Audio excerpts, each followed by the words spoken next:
운은 영원하지 않고 누구에게서나 흘러갑니다. 좋은 운이 왔을 때 마음껏 누리려면 준비되어 있어야 합니다.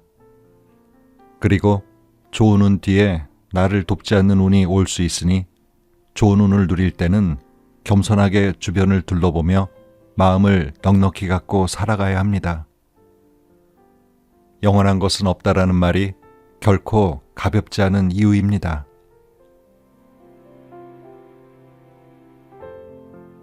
책 읽는 다락방의 제입니다.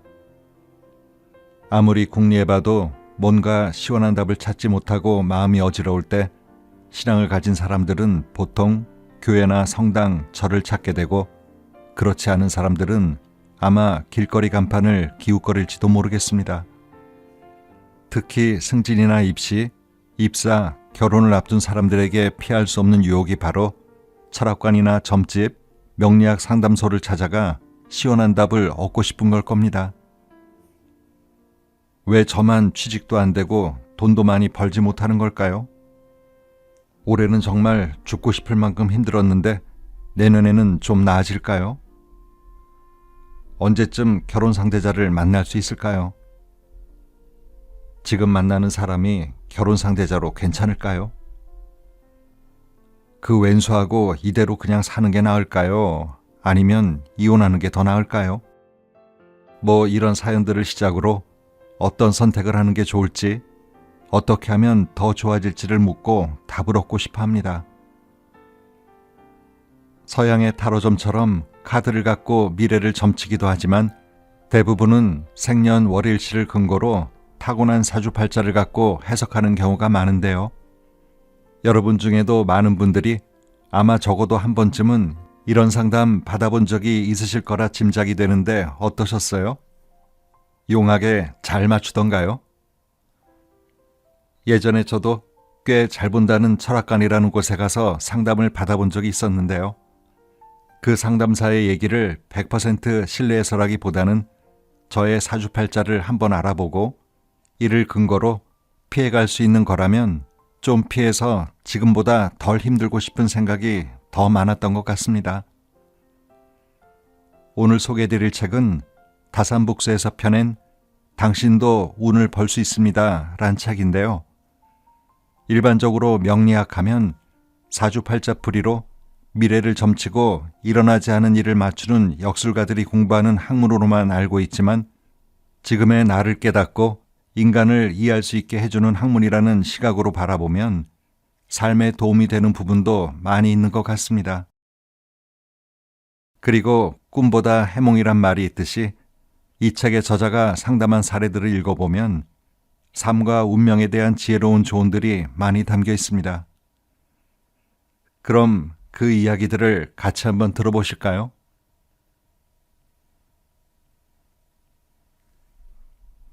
왜 내게만 불행한 일이 일어날까요?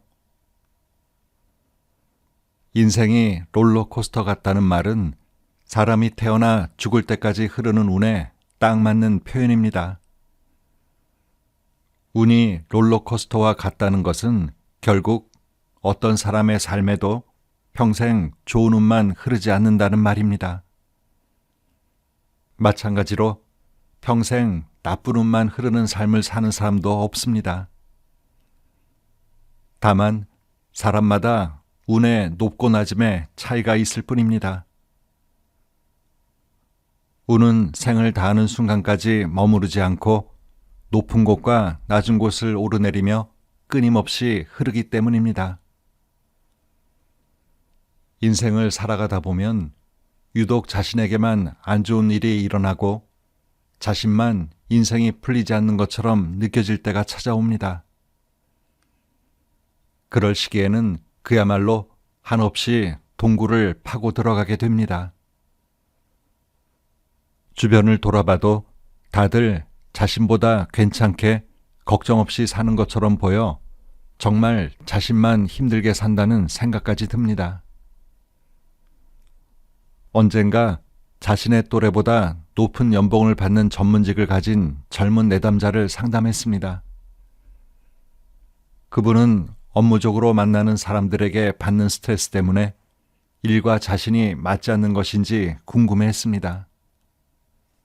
그리고 다른 길은 없는지, 언제쯤 지금보다 더 많은 돈을 버는지 등을 물으며 깊은 한숨을 내쉬었습니다. 그분에게선 지금 자신에게 주어진 것에 대해 감사한 마음이 전혀 느껴지지 않았습니다.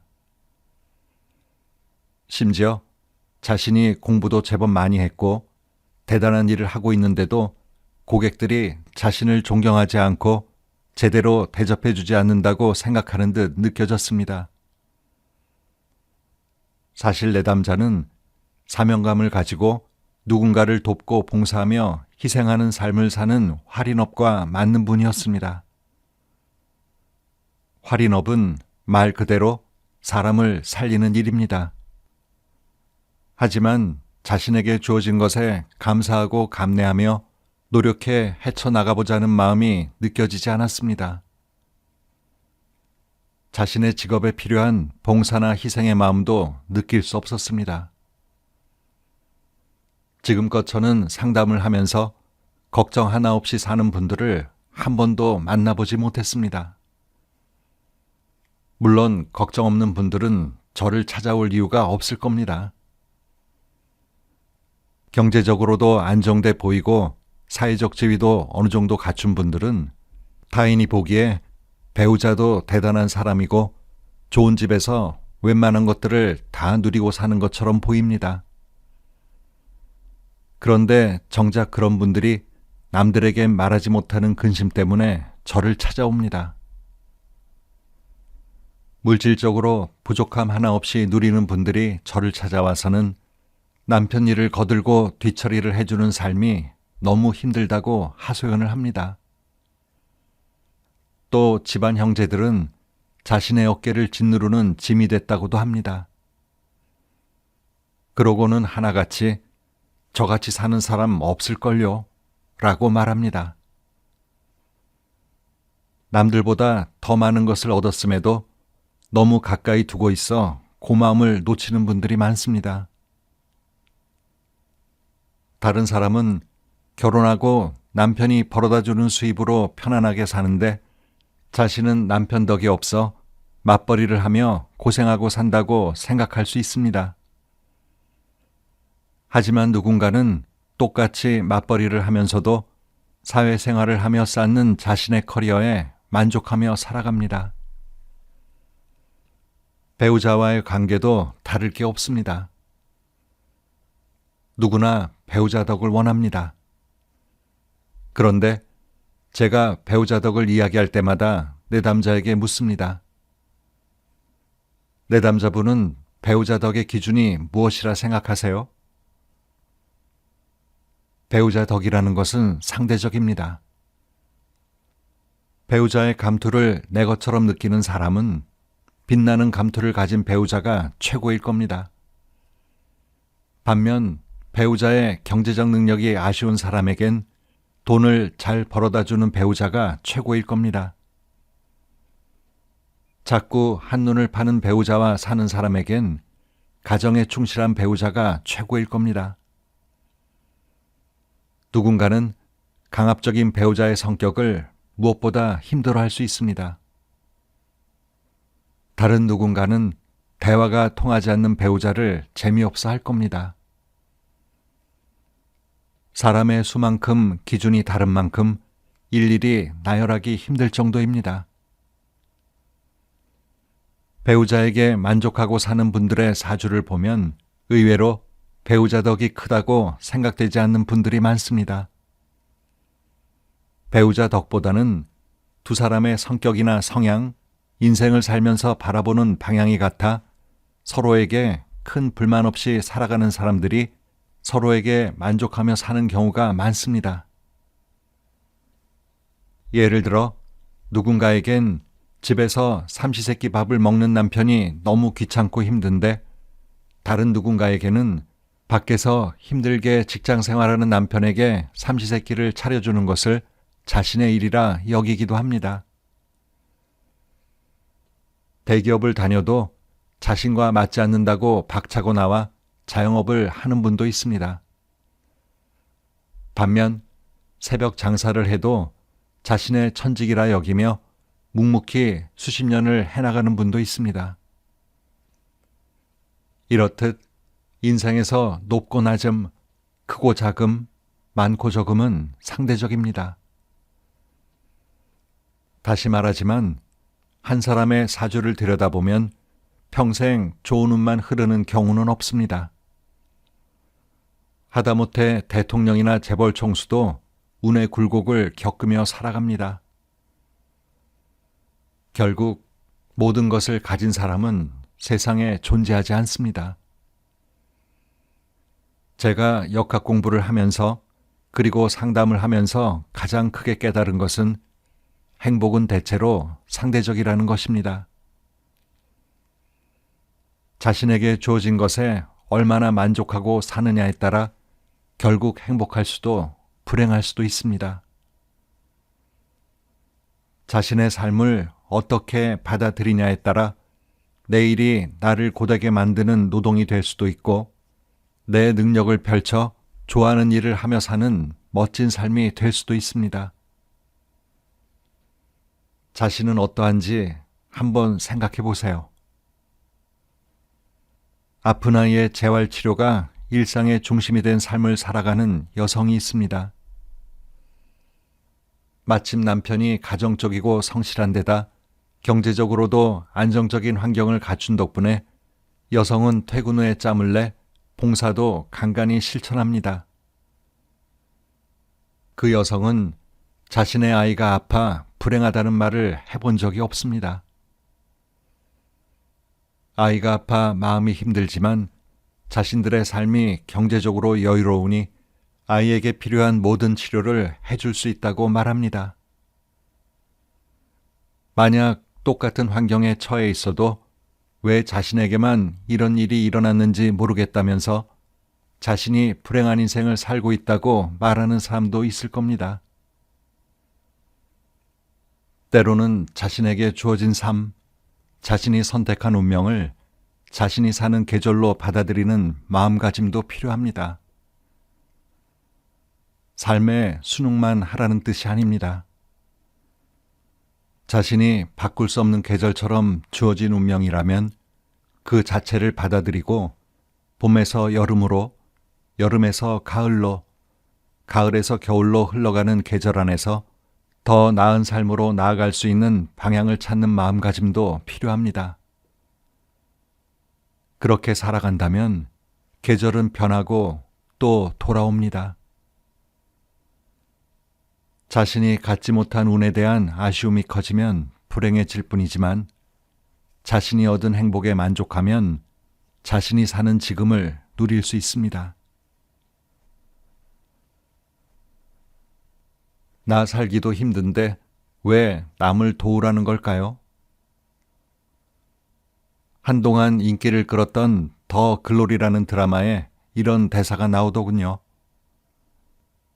왜 없는 것들은 인생에 권선징악, 인과응보만 있는 줄 알까? 그렇지 않습니다. 운은 나의 과오를 알고 있습니다. 나의 과오는 결국 내 몫이 됩니다.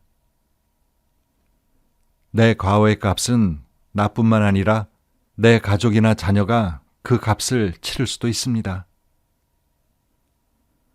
공부하면 할수록 역학의 존재 이유는 결국 인간은 선하게 살아야 한다는 것을 통계로 보여주는 것이라 생각합니다. 상담을 하다 보면 대가를 치러야 하는 운의 선분들이 찾아옵니다. 대가를 치러야 하는 운은 어떤 운일까요? 그리고 왜 그런 운을 맞이하게 됐을까요? 운이란 것은 머물러 있지 않습니다. 좋은 운도 나쁜 운도 하늘에서 뚝 떨어지지 않습니다. 이러한 운을 역학에서는 인과의 법칙에 따라 이루어진다고 말합니다. 즉, 내가 했던 일이나 말이나 경험들이 결국 결과로 나타나는 것입니다. 그러니 똑바로 살아야 합니다. 내가 지금 나쁜 일을 한다고, 나쁜 마음을 먹는다고 해서 누가 알겠냐고 생각하기 쉽지만 결국은 그것이 운으로 돌아옵니다. 저는 내담자들이 요즘 유독 힘든 일이 이어진다고 하면 그분들의 지나간 운을 훑어봅니다. 지난 10년간 투기로 큰 돈을 버는데 열과성을 다했던 내담자를 만난 적이 있습니다. 소위 돈 잘 버는 전문직 종사자였습니다. 그분은 어느 해부터인가 이상하게 자금이 막히기 시작했다고 했습니다. 그동안 두려울 것 없을 정도로 일들이 막힘없이 이루어졌는데 문제가 생긴 것입니다. 즉, 대가를 치러야 하는 운에 선 것입니다. 단순하게 표현하면 그분은 그동안 좋은 운이 찾아왔음에도 똑바로 살지 않고 좋은 운을 악용했던 겁니다. 무슨 일을 해도 막힘이 없고 보상만 얻었으니 평생 그렇게 살아도 될 것 같았던 겁니다.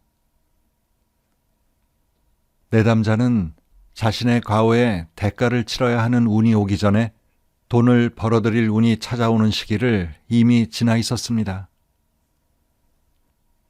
내담자는 자신에게 돈 벌어들이는 운이 찾아왔을 때 정당하게 합법적으로 돈을 벌었을까요? 돈을 많이 벌었던 시기에 불법적으로 얻은 정보로 개인을 위한 투기로 재산을 증식했는데 그렇게 번 돈을 주변을 살피고 베풀며 나누고 살지도 않았습니다. 게다가 대가를 치러야 하는 운을 겪으면서도 자신이 힘든 이유를 모르고 있었습니다. 그분은 왜 제게 이런 시련이 닥친 거죠? 라고 반문했습니다. 내담자의 대운을 살펴보니 과거 흘러갔던 운에 제대로 살지 않았다면 반드시 대가를 치르는 운으로 시기상 5년 정도 지나 절반 정도에 도달해 있었습니다. 그분에게 5년 전부터 돈이 좀 나갔을 거라고 하니 예전에 투자하고 벌어둔 돈이 있었는데 손해를 많이 봤다고 했습니다.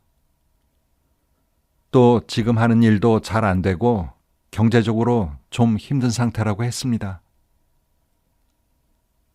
그동안 돈 걱정을 해본 적이 없었지만 몇 년간 너무 힘든 시기를 겪으면서 회사를 접을 생각까지 했다고 털어놓았습니다.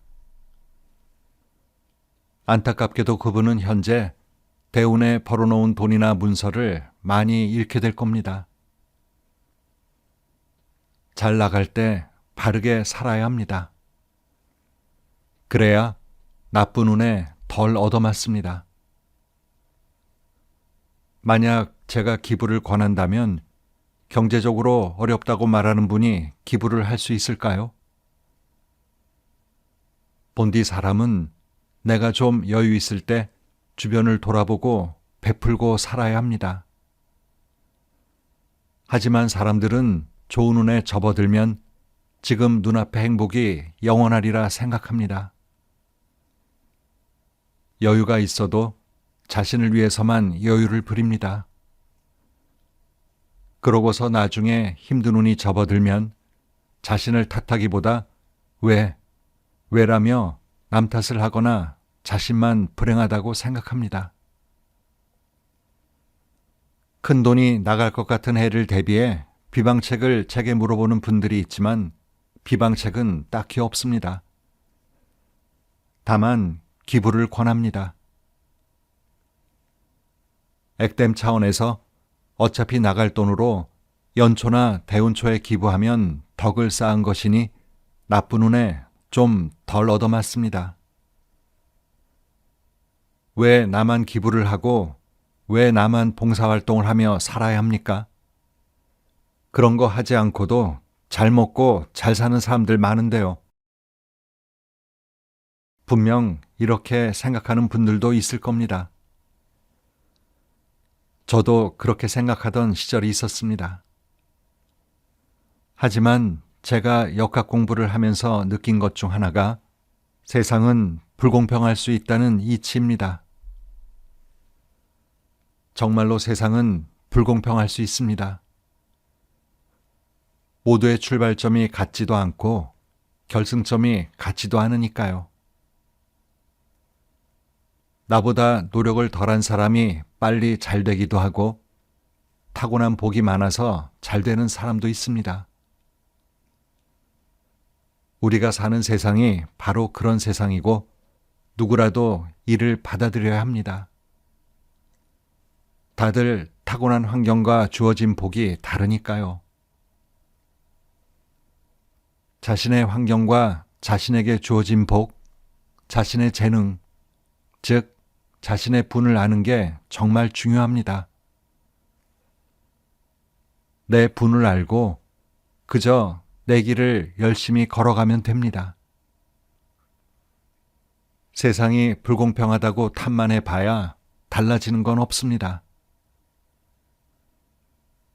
누군가는 모두 운의 차이일 뿐 실력의 차이는 종이 한 장 차이라고 말합니다. 어느 정도 맞는 말이기도 합니다. 그 말처럼 타고난 운은 다르고 바꿀 수 없을지 모릅니다. 하지만 후천적으로 얻은 운은 내 노력 여하에 달려 있습니다. 그러니 자신의 이번 생이 베풀고 살아야 될 운명이라면 베풀며 열심히 살아가면 됩니다. 그래야 조금 덜 얻어맞으며 살 수 있고 자신이 노력한 만큼의 결실을 얻는 데 이로우며 무엇보다 내 자녀에게 나의 업이 이어지지 않습니다. 그리고 나의 다음 생이 편합니다. 사람들은 간절히 원하는 것이 있을 때 기도를 합니다.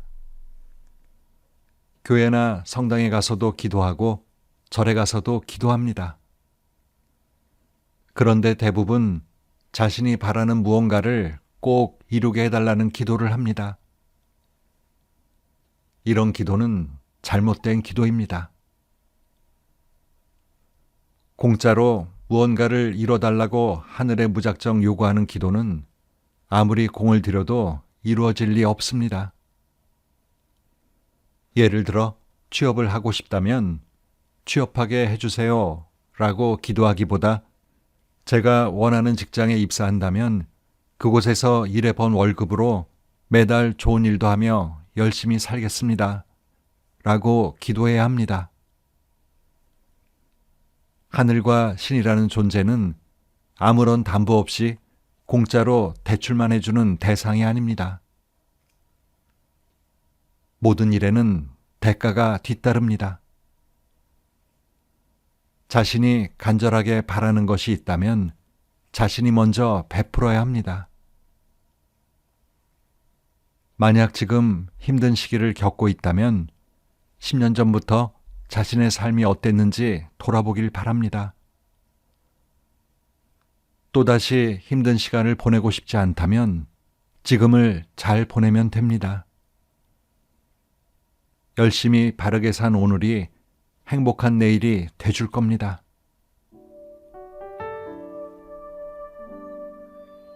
우리가 보통 인꼬 부부라고 하는 사람들은 서로의 사주에 정말 배우자 복이 들어있는 사람들일까요? 저자 기레 씨가 봐온 바로는 인꼬 부부라 소문난 부부들의 궁합을 보면 이론에서 말하는 배우자 덕이 있는 사주가 아닌 경우도 많다는 겁니다. 그럼에도 서로가 최고의 인연이라 생각하고 살아가는 거죠. 결국 자신의 타고난 사주에 있는 배우자 복도 중요하지만 무엇보다 스스로 자신의 배우자가 좋은 배우자라고 생각하는 분이 진짜 배우자 복이 있는 분이라고 생각한다고 저자는 말합니다. 자신의 생각과 믿음이 타고난 운명보다 더 큰 힘을 지니고 있다는 방증이 아닐까요? 오늘도 좋은 하루 보내세요.